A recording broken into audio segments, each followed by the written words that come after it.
In this video, I'm going to show you how to achieve better visuals and lighting in Cities Skylines 2.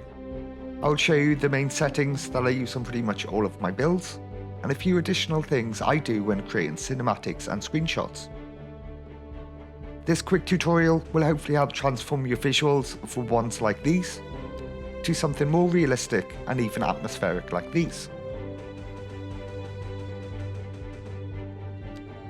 So this opening scene just isn't quite doing it for me. I really don't like how this looks. There's two main reasons for that, and it's both tone and contrast. So the overall tone of the image has quite a cold bluey hue to it. So this is set by the game's season, which at the moment is winter. For the most part, I think I prefer like a warm look with a more yellow tint to it, which we can change via dev mode by changing the season to summer and increasing the temperature. And secondly, contrast, or I guess lack of in this visual. See how the colour throughout the image is quite flat? The majority of the image is filled with these mid-tone colours. Notice the overall lack of shadows and highlights on the buildings.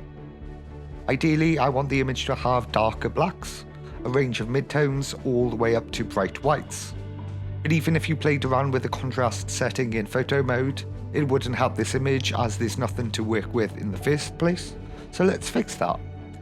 So what we want to do is add more contrast naturally by changing the positioning of the sun, which affects shadows within the scene. Again, in dev mode, here I can change the position of the sun. Normally, I like to have shadows going off diagonally in one direction towards the camera. What this will do is provide much more contrast. For example, the building here is now half in light and half in shadow. So already the scene is looking so much better with those simple changes. So now let's dive into photo mode and I'll show you the main settings I use on almost all of my projects. So I don't really touch anything in this first camera tab. Changing these don't really seem to do anything for me. In the lens tab, and we'll skip over depth of field for now, I first add bloom intensity. So this boosts the lighting of the scene. But if you go too far, you'll lose the sharpness. So I do tend to keep this quite low, just at 0.1. Just adds a little subtle glow effect to my whites. I also add a vignette, but again I advise keeping this quite minimal. Around 0.3 is usually where I found is good. This can help highlight and draw your eye to the central part of the scene.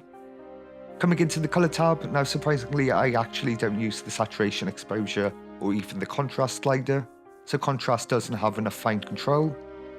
Instead I use the brightness controls here for shadows, midtones and highlights, and then we can isolate and edit each one of these individually. So the settings I use for shadows are normally between -0.1 and -0.2, and the same with highlights, maybe just a little bit less, so perhaps up to 0.1. This will give us the darker blacks and the brighter whites which we're looking for.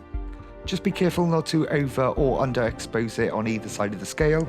You'll only want a little bit of each ideally.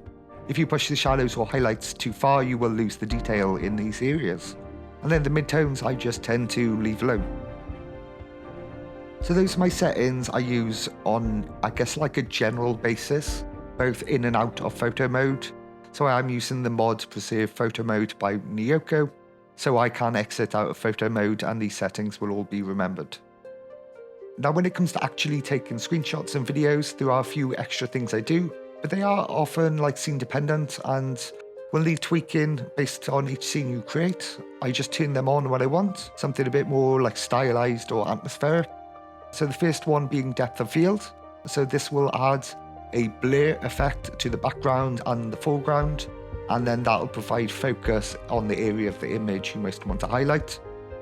You'll want to use this on scenes where you can see quite far into the distance. We first need to change the focus mode to manual. Now I tend to set up the far range first, so I'll activate the 3 settings for this. We can then edit the far range start and end until the distance starts to blur, and there's a nice soft transition from the focused area to the background. You'll just have to tweak this for your scene. We'll then set up the near range blur. Now I don't always use this, but if we do, we want the near range start to be as low as possible, and then the end I guess is somewhere around the 100 to 200 mark. You can now see we'd have a nice depth of field on the scene. If I was to move to another location though, we'd likely need to change the settings to suit each individual scene. Another thing I do to add atmosphere and realism to my scenes is add clouds. So the main one I will focus on is volumetric clouds, but we can also add distance clouds to the scene. Have a play with these 4 to find your preferred look. My go-tos are normally cumulus and cirrus clouds. Volumetric clouds are clouds generated in the scene rather than just in the cue map. They also render shadows on the ground and are affected by light, things like that. So the 2 main settings that I use are density and shape factor. Density obviously controls how dense they are. Higher numbers like 0.8 to 1, your clouds will be quite thick, and lower numbers will make them more see-through. Shape factor then controls how much coverage these clouds will have. Lower numbers like 0.1 will cover almost all of the area with clouds, whereas higher numbers will make them much more sparse. There's no definitive number for these, but I do tend to keep the shape factor quite high, maybe above 0.7. And the density, I guess maybe a little bit below this. You want the clouds to have a bit of thickness, but I guess not too much.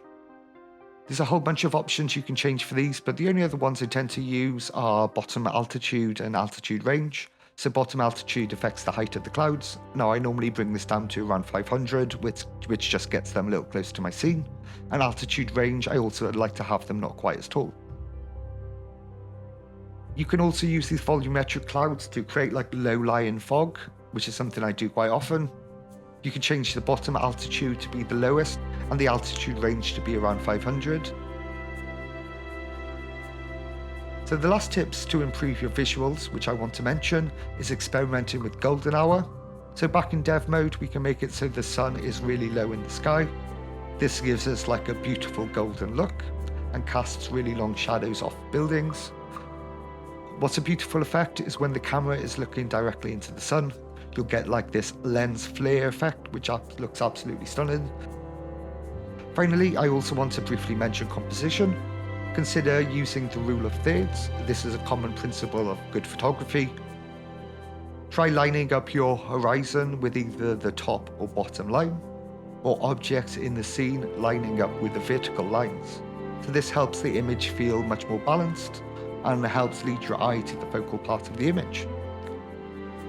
If you follow these tips and implement them in your saves, you should be able to create some really beautiful screenshots and cinematics to show off your creations. This game really has some beautiful lighting already, and with a few tweaks we can improve them even further. So I hope this video was useful and entertaining and has given you an idea of how I capture my builds and ways you can implement these yourselves. If you enjoyed the video, please give it a like and leave me a comment down below. And of course, if you haven't already, please consider subscribing. There's more content coming out over the next few weeks. So thanks again for watching, and I'll catch you all again in the next video.